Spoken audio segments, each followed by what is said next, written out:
ጤና ይስጥልኝ ተመልካቾቻችን እንደምን ቆያችሁ?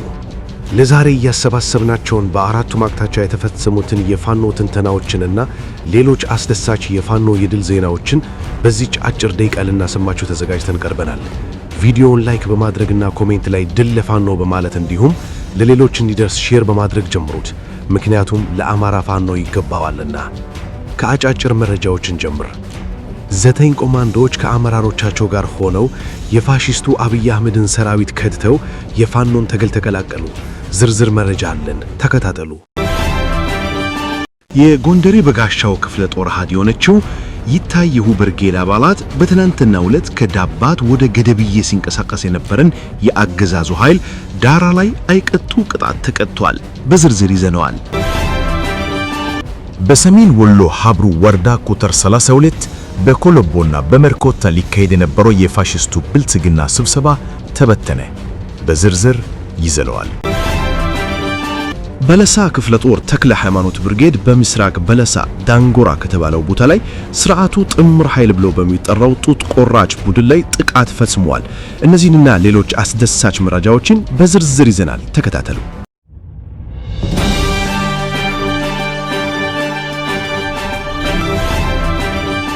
ስርዓቱ ፋኖን ማስታጠቁን ቀጥሎበታል። በአፋብን ቴዎድሮስ እዝ አንዱ ማርኮ አንደኛው ከድቶ ሁለት ክላሽ በመያዝ ወደ አፋብን ቴዎድሮስ እዝ 109ኛ ኮርና 102ኛ ኮር ደርሰዋል። የመጀመሪያው ባለ ታሪክ ፋኖ አማኑ አራጋው ሲሆን ተወልዶ ያደገው ደንበጫ ሲሆን የ109ኛ ኮሩ የ99ኛ ክፍለ ጦር አባሉ ለድርጅታዊ ሥራ በተላከበት ፓራ ኮማንዶ የሚባሉ በደፈጣ አላሳልፈህ ሲሉት ሁለቱን እርምጃ በመውሰድ ከራሱ መሳሪያ በተጨማሪ 2 ክላሽ ማርኮ ቀበር ብሎ ወደ ቀጠናው በመግባት 2 መሳሪያ ያልታጠቁ ጓዶቹን ማስታጠቅ ችሏል። ሁለተኛው ባለ ታሪክ ደግሞ ባዘዘው አዳማ ይባላል። ባህር ዳር ከተማ አስተዳደር ዙሪያ አማራ የሆኑ አድማ ብተናዎችን ቀን እንዳይከዱ በማለት መሳሪያ እያወረዱ ስቶር ውስጥ ይቆልፉባቸዋል። ይሄ የአማራ ተወላጅ ታዲያ ስርዓቱ ለአማራ ምንም ክብር እንደሌለው በመረዳት የተቋለፈውን ስቶር ሰብሮ 2 ክላሽ በመያዝ የቴዎድሮስ እዝ 102ኛን ኮርን 22ኛ ክፍለ ጦርን የተቀላቀለ ሲሆን የተቀበሉት ፋኖችም አንዱን መሳሪያ ራሱ ይዞ እንዲታገል በመፍቀድ አንዱን መሳሪያ ጀሌ ፋኖ እንዲታጠቅ ሆኗል። በተያያዘ ዜናም እንደ ሻዊት ተየህ የተባለ አንድ የአድማ ብተና አባል የ105ኛ ኮርን የ55ኛ ክፍለ ጦርን የአቤ ጉበኛ ሻለቃን የተቀላቀለ መሆኑን ከቦታው መረጃ ደርሶናል። በሌላ ዜና የአገዛዙን ሻለቃ መሪን በመደምሰስ ብሬን ተማረከ። የአማራ ፋኖ ብሔራዊ ንቅናቄ አፋብን ሰሜን አማራ ቀጠና በላይ ዘለቀ እዝ ዳግማዊ ቴዎድሮስ ወይም 5ኛ ኮር የጎንደሬ በጋሻው ክፍለ ጦር አሃድ የሆነችው ይታየሁ ብርጌድ አባላት በትላንትናው ዕለት ከዳባት ወደ ገደብዬ ሲንቀሳቀስ በነበረው የአገዛዙ ኃይል ዳራ ላይ አይቀጡ ቅጣት ተቀጥቷል።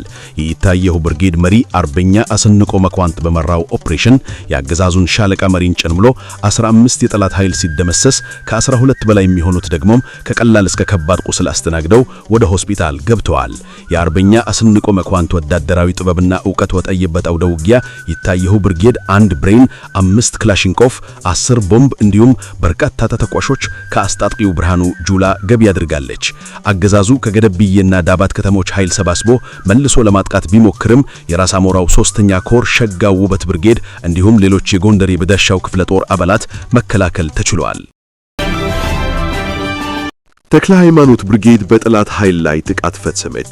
መጋቢት 6 2018 ዓመተ ምህረት የአፋብን በላይ እዝ ዳግማዊ ቴዎድሮስ 5ኛ ኮር አካል የሆነው ንስር በለሳ ክፍለ ጦር ተክለ ሃይማኖት ብርጌድ በምስራቅ በለሳ ዳንጎራ ከተባለው ቦታ ላይ ስርዓቱ ጥምር ኃይል ብሎ በሚጠራው ጡት ቆራጭ ቡድን ላይ ጥቃት ፈጽሟል። በጥቃቱ ቁጥሩ በእውን የማይታወቅ የጠላት ኃይል ሙትና ቁስለኛ ከመደረጉም በላይ አስከሬኑንና ቁስለኛውን ትቶም እንዲፈረጠጥ ተደርጓል። ብልጽግና ቀጣይ የግንቦት ስርዓታዊ ምርጫን በተሳካ ሁኔታ ለማካሄድ ተገዶ በፋኖ ጠንካራ ክንድ ተመትቶ የለቀቃቸውን ከተሞች መልሶ ለመቆጣጠር በመላው አማራ አካባቢዎች ያለሌለ ኃይሉን አሟጦ በአየር ኃይልና በድሮን በመታገዝ ውጊያዎችን እያደረገ መሆኑ የሚታወቅ ነው። በተያዘ ዜና በሰሜን ወሎ ሀብሩ ወረዳ ቁጥር 32 በኮለቦና በመርኮታ ሊካሄድ የነበረው የፋሺስቱ ብልጽግና ስብሰባ ተበተነ። አፋብን ምኒልክ እዝ 101ኛ ኮር በ35ኛ ክፍለ ጦር በሰሜን ወሎ ሀብሩ ወረዳ በኮለቦ ለስብሰባ ከመረሳ በፋሺስቱ እግረኛ ሰራዊት ታጅቦ የመጣውን ወረዳ ካድሬ በተከፈተበት ተኩስ ያሰበውን ዓላማ ሳያሳካ ፈርጥጦ እንዲመለስ ተደርጓል። ለምርጫ ቅስቀሳና የባህር በር እናስመልሳለን ወጣቶችን ወደ ስልጠና ግቡ የሚል የውሸት ዲስኩር ለመደስኮር ዓላማ አንግቦ ህዝቡን ለማዋሸት አስቦ የነበረ ቢሆንም ሳያገኝ አይበገሬዎቹ 35ኛ ክፍለ ጦር ብትትኑ እንዲወጣ አድርገውታል። ዘጠኝ ኮማንዶዎች ከአመራሮቻቸው ጋር ሆነው የፋሺስቱ አብይ አህመድን ሰራዊት ከድተው የፋኖን ትግል ተቀላቀሉ። የአየር ወለድ ኮማንዶ እዝ አካል ከሆነችው 105ኛ ክፍለ ጦር በመክዳት 9 ሆኖ በምዕራብ ወሎ ግንባር ወልግድ ወረዳ ውስጥ የአፋብን ምስራቅ አማራ ቀጠና ምኒልክ እዝ ንጉስ ሚካኤል አሊ ኮር መብረቅ ክፍለ ጦርን ተቀላቅለዋል። መብረቅ ክፍለ ጦርን ከተቀላቀሉት እነዚህ ኮማንዶዎች መካከል የ105ኛ ክፍለ ጦር የሰው ሀብት ኃላፊና መረጃ መሐንዲስ ባለሙያው እንዲሁም አንድ የሻምበል መሪ የተካተቱ መሆናቸው ታውቋል። የመብረቅ ክፍለ ጦርን ክንድ መቋቋም ያቃተው ጠላት እየተፈረከረከ ሲሆን በየጊዜው እየከዳ ወደ ወገን እየመጣ ነው። የፋኖን የማድረግ አቅም መጠናከርን እና ውስጣዊ አንድነትን ተከትሎ የጠላት ኃይል ተስፋ በመቁረጡ የተነሱ በየዕለቱ እየከዳ መሆኑ ይታወቃል።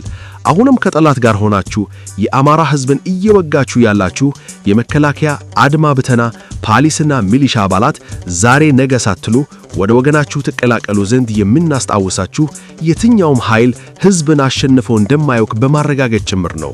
ስለዚህ ከተሸናፊው አገዛዝ ጎን ቆማችሁ አላስፈላጊ ዋጋ ከምትከፈሉ ከወድሁ ወደ ወገን እንድትቀላቀሉ የምንላችሁ ሕይወታችሁን ማትረፍ ለምትፈልጉት ሁሉ ነው።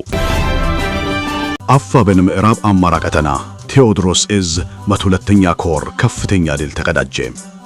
ዘመቻ ሰማዕታት በሚል አፍላ የወጣትነት ዕድሜያቸውን ለአማራ ሕዝብ ነጻነትና ህልውና የሰጡ ለትግሉ ታምነው ከጥላት ጋር ፊት ለፊት ተጋፍጠው በጀግንነት በተሰዉ ሰማዕታት ስም በአርበኛ ሻለቃ ሀብቴ ተሾመ፣ በአርበኛ ኮማንዶ ደስታው መላክና በአርበኛ ብርቁ ደሴ ስም የተሰየመ ልዩ ዘመቻ ተደረገ። በ102ኛ ኮር ውስጥ በሚገኙ ክፍለ ጦሮች ከፍተኛ ቅንጅት በተደረገው በዚህ ታሪካዊ ግዳጅ በብራቃት ከተማ መሽጉ በነበረ የብልጽግና ስብስብ ላይ ከፍተኛ የሰውና የቁስ ኪሳራ ማድረስ ተችሏል። በዚህ ከፍተኛ ጥንቅንቅ ጠላት በቆፈረው ምሽግ ለመመከት ቢሞክርም ለወሬ ነጋሪ ሳይተርፍ በተደበቀበት ምሽግ ተደምስሷል። በዚህም መላክ መለሰ የተባለ የሚሊሻ ጠርናፊና በብልጽግና የታደገ ቀበሌ አስተዳዳሪ ሆኖ የተሾመና ሌሎች 40 በላይ የሚሊሻና መከላከያ አባላት ተደምስሰዋል። ቁጥራቸው በውል ያልታወቁ ደግሞ ከባድና ቀላል ቁስለኛ ማድረግ ተችሏል። በተጨማሪም 5 የነፍስ ወከፍ መሳሪያዎችን ጨምሮ ሌሎች ወታደራዊ ቁሳቁሶችን ማግኘት ተችሏል። ከዚህ ጋር በተያያዘ ግርጭጭ ከተማ ላይ የመሸገው የሥርዓቱ ወንበር ጠባቂ ከበባ ተደርጎበት ሲጨነቅ መዋሉን ማረጋገጥ ተችሏል። 3 የፌደራል ፖሊስ ሰራዊት አባላት ሙሉ ትጥቃቸውን በመያዝ የፋኖን ትግል ተቀላቀሉ። መጋቢት 5 ቀን 2018 ዓ.ም በሰሜን መምሪያ 3ኛ ሬጂመንት 2ኛ ሻምበል ስር ሲያገለግሉ የነበሩ 3 የፌደራል ፖሊስ የሰራዊቱ አባላት የአገዛዙን የጥፋት መንገድ በመቃወም ሙሉ ትጥቃቸውን ይዘው የምኒልክ እዝ 101ኛ ኮር 15ኛ ክፍለ ጦርን ተቀላቅለዋል። የክፍለ ጦሩ አመራሮችም አቀባበል አድርገውላቸዋል። የፋሺስቱን አገዛዝ በመቃወም ፋኖን የተቀላቀሉት የፌደራል ፖሊስ አባላት የሰሜን ወሎ ዞን መቀመጫ ከሆነችው ወልዲያ ከተማ ጀነቶ በር ተመድበው የነበሩ ሲሆን ከዛ ተነስተው ስርንቃ ከተማ እንደገቡ ገልጸዋል። ቁልፍ መረጃዎችና የሰራዊቱ ወቅታዊ ገጽታ ከቀድሞ የሰራዊት አባላቱ የተገኘው መረጃ እንደሚያመለክተው በፌደራል ፖሊስ ተቋም ውስጥ ከፍተኛ መከፋፈልና ተስፋ መቁረጥ ሰፍነዋል። ውስጥ መፈራረስ፣ ሰራዊቱ እርስ በርስ ከመጋጨት ባለፈ የመዋጋት አቅሙና ሞራሉ ክፉኛ ተዳክሟል። ከግማሽ በላይ የሚሆነው የፌደራል ፖሊስ የሰራዊት አባል በየጊዜው እየቀነሰ ነው ሲሉ ገልጸዋል። የመሪዎች ስጋት፣ የሻለቃ አመራሮች ሰራዊቱ ጥሎ እንዳይተፋ በመስጋት ድሽቃና ከባድ መሳሪያዎችን የኦሮሞ ተወላጅ እየተመረጠ እንደሚያስታጥቁ አባላቱ ምስክርነታቸውን ሰጥተዋል። የጅምላ መነሳሳት የጊዜ ጉዳይ እንጂ ቀሪው የሰራዊት አባልም የህዝቡን መከራ በመመልከት ወደ ፋኖ መቀላቀሉ እንደማይቀር አመልክተዋል። የቤተ ክርስቲያንና የምእመናን ሰለባ መሆን የሰራዊት አባላት ፍልሰት የመታው አገዛዙ ፊቱን ወደ ሃይማኖት ተቋማት ባዞረበት አስከፊ ወቅት ነው። ከቅርብ ጊዜ ወዲህ በቤተ ክርስቲያንና በምእመናን ላይ እየተፈጸመ ያለው ግፍ በሰራዊቱ ዘንድ አጀንዳ መሆኑንም ገልጸዋል።